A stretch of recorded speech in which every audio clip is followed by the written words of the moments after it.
Deputada estadual Lohana França, ela está comigo aqui nos estúdios da Minas FM para pontuar aqui alguns assuntos importantes, né, em relação ao trabalho realizado na Assembleia Legislativa de Minas Gerais, também em Divinópolis e em toda a região.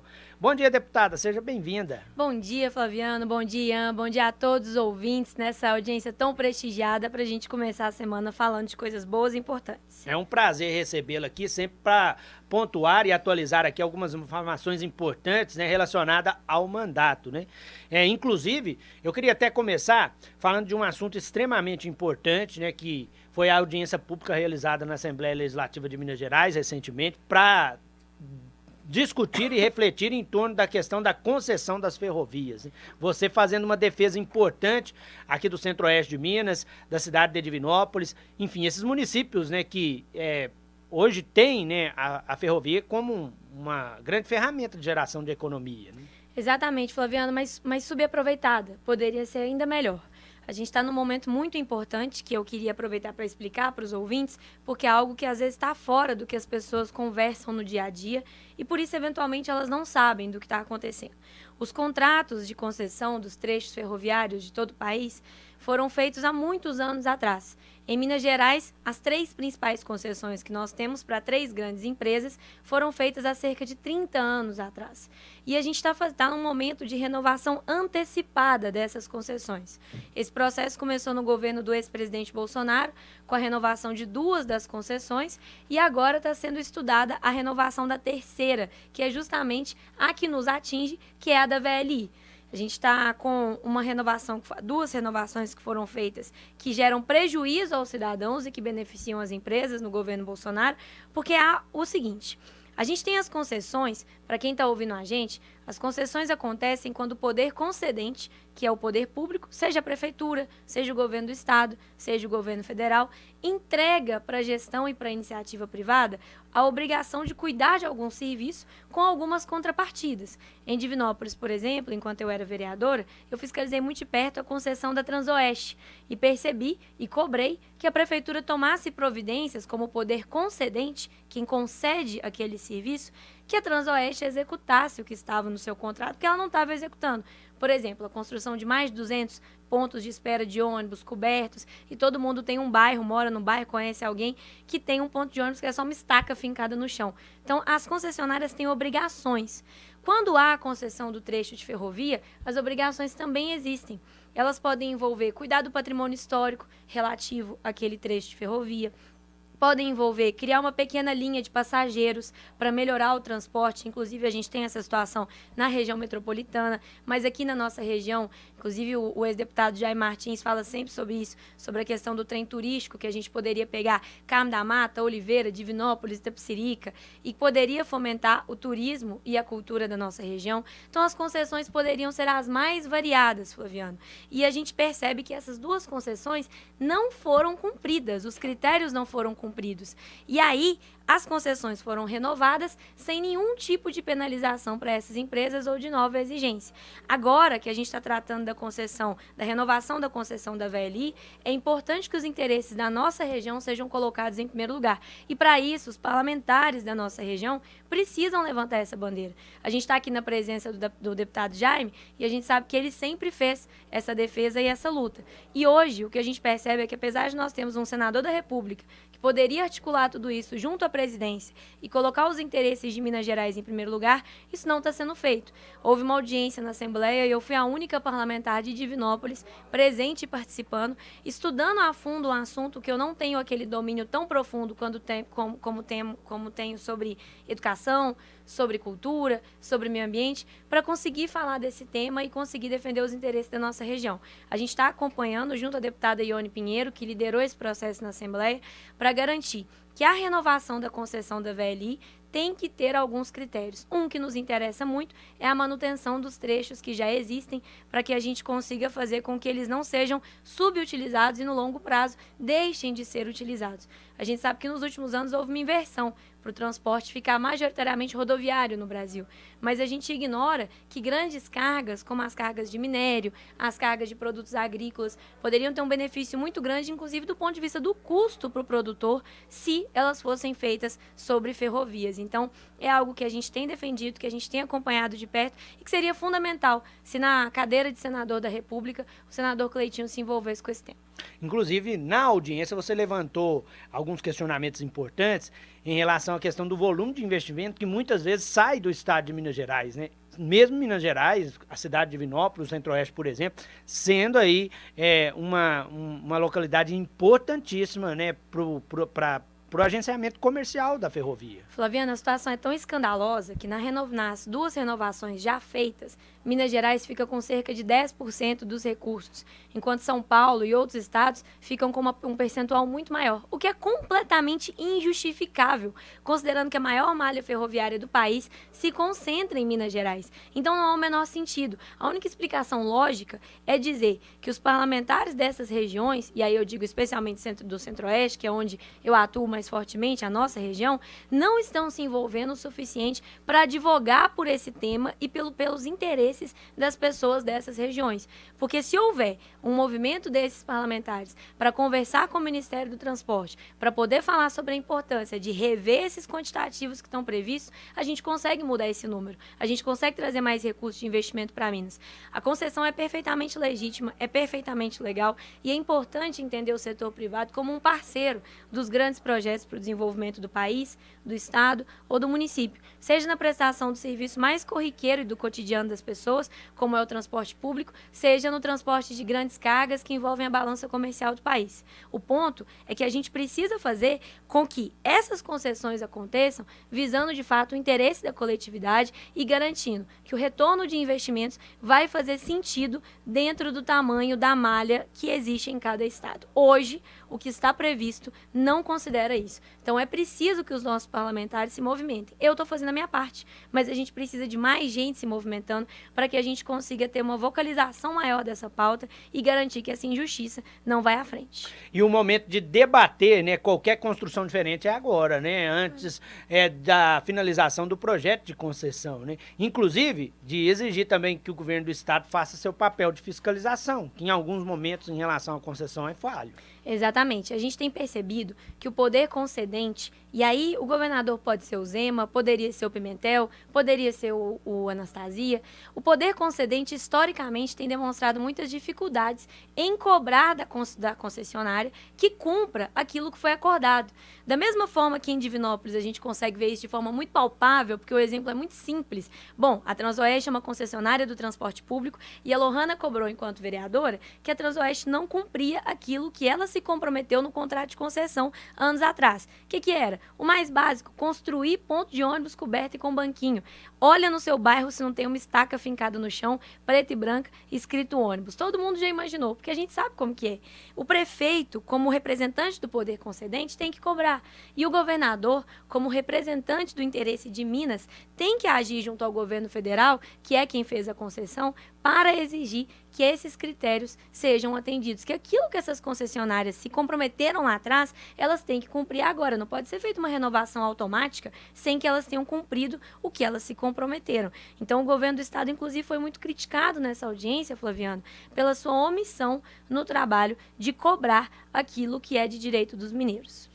Fica aqui a cobrança do sistema MPA de comunicação, como a própria deputada disse, é o momento das lideranças políticas unirem forças, né, para discutir aquilo que é mais importante aqui para a nossa cidade e também para a nossa região. A gente está falando sobre uma pauta importante, né, debatida na Assembleia e também colocada como prioridade do seu mandato. A gente tem que enaltecer aqui, recentemente, né, o anúncio de recursos para a área da saúde, né, que é uma área que você tem dedicado também muita prioridade, né, e esse recurso, né, indo direto para o Complexo de Saúde de São João de Deus, para uma área extremamente importante, que é a área da pediatria. Exatamente, Flaviano. Nós destinamos, no ano passado, a gente destinou R$530 mil para a aquisição de itens para hemodiálise. Então, esse recurso já está em trâmite para que o Hospital São João de Deus o receba. E, mais recentemente, foram pagos R$1.500.000 que nós destinamos para a reforma da pediatria. A obra total vai ter custo de R$2 milhões. O São João de Deus, como está com uma excelente gestão tem condição de acrescentar os 500 mil que faltam, e já estava previsto isso, mas a gente colocou esse 1.500.000 reais por entender que a pediatria do São João precisa desse apoio. É importante dizer que todo tipo de emenda é muito importante para o hospital, só que a emenda pequena, 200 mil, 250 mil, o hospital não tem condição de ir fazendo uma reforma em etapas. Ele precisa, já que isso vai gerar uma grande movimentação interna, realocar leitos, porque o hospital não pode fechar leito porque está em obra. Não dá para as mães ficarem sem o atendimento da UTI pediátrica para os seus filhos, sem as mães ficarem sem o atendimento da pediatria hospitalar para os seus filhos, quando o hospital está em reforma. Então, eles precisavam de um montante de dinheiro grande para conseguir fazer tudo de uma vez. O dinheiro já está com o São João de Deus, caiu há alguns meses, a prefeitura já repassou via Fundo Municipal de Saúde, e agora, estando com o hospital, eles estão aguardando a aprovação das obras na vigilância, do projeto na vigilância, para fazerem as obras. E é importante a gente ressaltar que essa ala do São João, a pediatria, ela tem piso original. Piso, portas, janelas, são todos originais da fundação do São João. Então, a gente está falando de um local, quem foi mãe no São João de Deus, ou seja, quase todas as mulheres de Divinópolis, viu como a estrutura está antiga e como eles precisam desse apoio, porque lá nós temos profissionais maravilhosos, desde o médico mais renomado da cidade até a técnica de enfermagem que está começando o seu trabalho. Todo mundo sabe que os profissionais do São João são muito confiáveis, mas não adianta a gente ter a melhor equipe do ponto de vista técnico e humano se a estrutura está deficitária. Então, a gente destinou esse recurso por entender que seria muito importante. E hoje tem mais uma notícia importante. O recurso de R$2 milhões que nós solicitamos junto ao senador Rodrigo Pacheco, ele sempre muito atencioso com as demandas que vêm de Divinópolis, com as demandas que vêm através do nosso mandato, destinou R$2 milhões para o Cefet de Divinópolis para equipar todo o prédio do Cefet. Então, a gente sabe que foi construído um prédio no Cefet de Divinópolis e o prédio não tem equipamento. A gente precisa garantir que esse prédio vai ter equipamento para poder ter pesquisa, para poder ter aula, para poder ter extensão, para poder ter as atividades que são típicas do Centro Federal de Educação Tecnológica, que tanto nos orgulha. Esses R$2 milhões já foram pagos, o diretor Emerson já recebeu o ofício do senador Rodrigo Pacheco formalizando que esse recurso foi destinado e pago. Então, é também um reforço do nosso compromisso com uma outra pauta que a gente não tocou ainda, mas que é uma pauta central do meu coração e do nosso mandato, que é a pauta da educação. Extremamente importante esse anúncio aí de recursos, né, principalmente para a área da saúde, para a área da educação, né? A ala pediátrica, por exemplo, foi que absorveu a demanda da UPA naquele momento de crise, né? Mostra a importância de você ter uma estrutura adequada, né, e com condições de oferecer um tratamento assistencial de qualidade. Exatamente. E considerando, Flaviano, que o São João de Deus, na verdade, recebe todos os problemas do mundo. Porque o São João de Deus tem que socorrer a prefeitura quando da incompetência da prefeitura para poder gerir a UPA adequadamente. O São João de Deus tem que fazer cirurgias de média complexidade, como, por exemplo, uma apendicite, porque o hospital regional não fica pronto. Então, o São João de Deus tem que equilibrar esse monte de prato, entregar esse monte de serviço, sendo, por vezes, penalizado pela prefeitura, tratado com um certo desprezo pela prefeitura, e tem que equilibrar esses pratos para garantir um atendimento de saúde na atenção terciária de qualidade para a população. Impressionantemente, eles conseguem fazer isso. Nós falamos agora há pouco sobre recurso para o Cefet, né, para a área da educação. É outra área que você tem anúncio, né, de empenho de recursos, né, para escolas de Divinópolis também. Nós destinamos recursos na ordem de R$536 mil, já foram todos pagos também, e eu acho positivo vir aqui para poder falar sobre isso com você, Flaviano, entendendo que a gente tem o recurso já na conta da escola. Porque anunciar o recurso é muito bom, a gente anuncia várias vezes, mas o que dá mais felicidade é dizer, o recurso está na conta, já caiu no caixa escolar, ou já caiu no fundo do São João de Deus, ou já caiu para qualquer instituição que seja. Então foram R$107 mil para a reforma do piso das salas de aula e do pátio de uma escola que mora no meu coração, que é a Escola Estadual Antônio Belarmino Gomes, lá em Ermida, uma escola que teve um diretor inesquecível, que é o Georges, e que todo mundo que está ouvindo a gente e que é de Ermida vai concordar comigo que ele é inesquecível, e hoje está na mão de um excelente diretor também, o diretor Leopoldo. Foi muito bem recebida e a gente tem condição de ter condição de ajudar essa escola, que é mais antiga que Divinópolis, Flaviano. Não sei se você sabe. A Antônio Bellarmino Gomes é mais antiga do que Divinópolis. Ela foi fundada antes da emancipação da cidade. Para a gente é muito importante. E essa reforma é interessante porque a escola teve a demolição de um prédio muito antigo, que inclusive era onde era a sala da direção, a sala do Georges. Mas era um prédio muito antigo. Como eu disse, um prédio mais antigo que Divinópolis. Ela foi demolida e o pátio ficou cheio de irregularidades, que é um problema para acessibilidade, é um problema para criança que passa correndo, para adolescente que passa correndo. Então, a gente vai fazer toda a reforma do pátio e também a reforma dos pisos das salas de aula. Também já caiu R$107 mil para a Escola Estadual Antônio Olímpio de Moraes. A escola também vai fazer um banho de loja. O plano é que eles pintem, deixem a escola bem bonita para esse período de entrada agora do segundo semestre, os alunos terem a escola o melhor possível, o mais bonito possível. A Escola Estadual Rosa Vaz de Araújo, são R$107 mil também, para a construção de um espaço de leitura e convivência. A escola tem um espaço legal que é gramado e tem 2 grandes árvores, então já tem uma sombra muito gostosa. E lá eles têm um projeto de leitura, além do Minha Cidade Lê, da prefeitura, eles têm um projeto com os alunos e a escola funciona em período integral.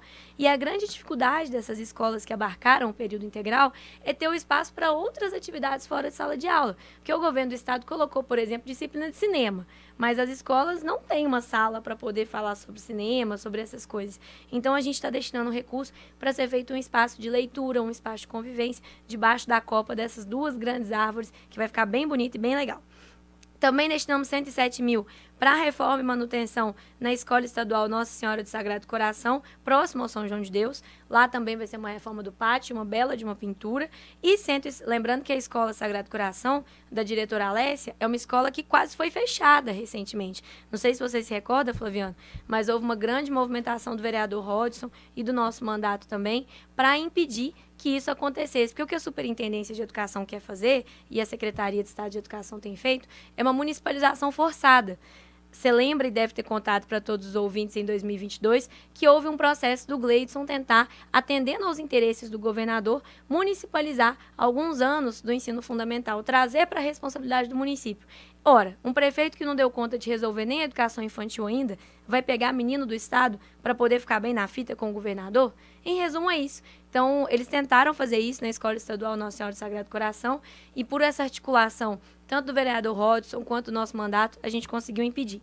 E, por fim, R$107 mil para obras de acessibilidade na Escola Estadual Helena Antipoff. Lá na Helena Antipoff, a diretora Marcela já fez toda uma pintura e uma melhoria da escola por dentro. Só que do lado de fora, Flaviano, também pertinho de São João de Deus, se você chegar lá, você vê que o passeio está todo irregular, todo quebrado, e é uma obra cara, porque a escola é imensa. Então, o passeio é muito grande. E como que uma escola de educação inclusiva, com alunos que são pessoas com deficiência, não vai ter acessibilidade na porta? Então, esse recurso também vai ajudar a resolver essa situação. Obras estruturais são aí os grandes desafios das instituições de ensino, por isso os recursos são tão necessários e importantes, né? Dando às instituições essa possibilidade. Exatamente.